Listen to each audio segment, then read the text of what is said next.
क्या death sentence या capital punishment को आप सुप्रीम कोर्ट में चैलेंज कर पाओगे या नहीं कर पाओगे? क्या अपना केस फिर से रीओपन कर पाओगे या नहीं कर पाओगे?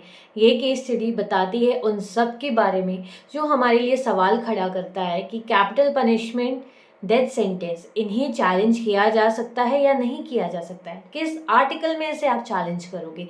क्या करोगे अगर किसी मैन को कन्विक्ट कर दिया गया है, उसे लाइफ इम्प्रिजनमेंट या डेथ पेनल्टी दी गई है?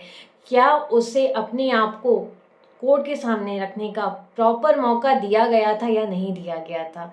ये केस स्टडी है Vasanta Sampat Dupare versus Union of India and others की।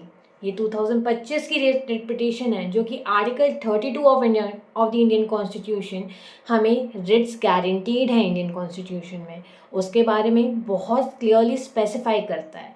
जहाँ पे ब्रीच ऑफ प्रोसीजरल सेफगार्ड के बारे में बात की गई है, जहाँ पे सुप्रीम कोर्ट ने ये पूछा क्या Manoj versus state of MP 2022 के गाइडलाइन को प्रॉपरली फॉलो किया गया था या नहीं किया गया था। ये सारे सवाल उठाते हैं इस पर्टिकुलर केस स्टडी में, और यहाँ पे सुप्रीम कोर्ट हमें एक रास्ता प्रोवाइड करता है कि आप आर्टिकल 32 में डेथ सेंटेंस को, कैपिटल पनिशमेंट को फिर से ट्रायल स्टेज में या किसी भी ऐसी प्रोसीडिंग में प्रॉपरली उस एक कन्विक्टेड मैन को अपना पक्ष रखने का मौका दिया गया था या नहीं दिया गया था। ये भी कहता है कि ये गेटवे नहीं है, ये पाथवे नहीं है कि आप अब मल्टीपल केसेस ऐसे रीओपन कर लोगे, क्योंकि इस पर्टिकुलर केस में, इस पर्टिकुलर कन्विक्टेड मैन के केस में मर्सी पिटिशन भी फाइल हुई थी 2022 और 23 में, बट उसके भी डिसमिस कर दिया था सुप्रीम कोर्ट ने। क्या है ये केस स्टडी, हम जानते हैं डिटेल में। ये आपको कैसे हेल्प कर सकता है अगर आप से रिलेटेड या आपके आसपास इन सब चीज़ों से कोई सफ़र कर रहा है। आर्टिकल 32 का आप कैसे इस्तेमाल कर सकते हो। And second thing, death sentence and capital punishment, breach of procedural safeguard, ये सारी टर्म्स मत भूलिएगा, तभी आप मूव कीजिएगा, क्योंकि सुप्रीम कोर्ट हर एक पिटिशन को ऐसे ही एंटरटेन नहीं करती है। जहाँ पे उसे चीज़ें वैलिड लगती हैं वही पिटिशन अलाउ या एंटरटेन की जाती हैं। स्टे ट्यून विद मी, आप इस वीडियो को अंत तक देखिएगा, बट उससे पहले मेरे चैनल को सब्सक्राइब कीजिए, नोटिफिकेशन बेल को प्रेस कीजिए। अगर इस केस की हिस्ट्री पे जाएं या क्रोनोलॉजी को देखें तो मैन पे चार्जेस लगे थे रेप एंड मर्डर के। 4 साल की बच्ची के साथ रेप किया गया था एंड मर्डर किया गया था, ये चार्जेस थे अगेंस्ट मैन।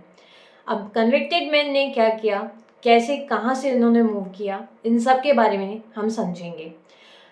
एडिशनल सेशन जज नागपुर ने डेथ सेंटेंस की पेनल्टी दी। इस पर्टिकुलर ऑर्डर को चैलेंज किया गया हाई कोर्ट में। हाई कोर्ट ने अपील को डिसमिस कर दिया। हाई कोर्ट के बाद अब लास्ट मौका क्या रह गया था, सुप्रीम कोर्ट आने का। सुप्रीम कोर्ट में यहाँ पे पिटिशन फाइल हुई 2017 में, ये भी डिसमिस हो गई।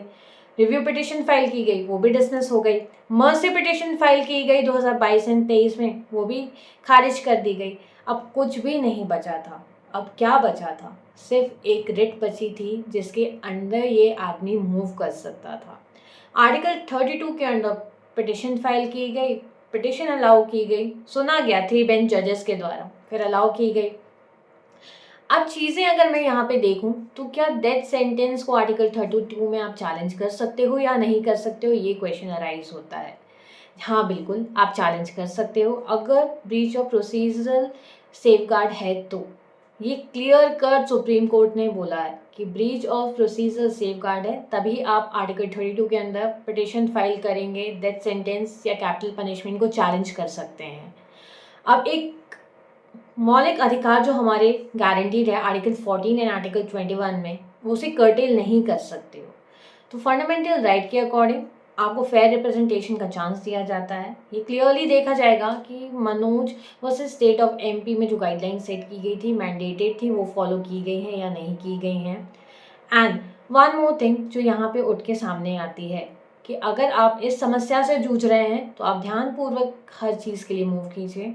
कोई ना कोई रास्ता बिल्कुल एप्लीकेबल है इंडियन कॉन्स्टिट्यूशन में, जहाँ पे आपको रिलीफ मिल सकती है। Stay tune with me with my channel on YouTube, और आप मुझे इंस्टाग्राम एंड फेसबुक में फॉलो कर सकते हैं। Bye everyone.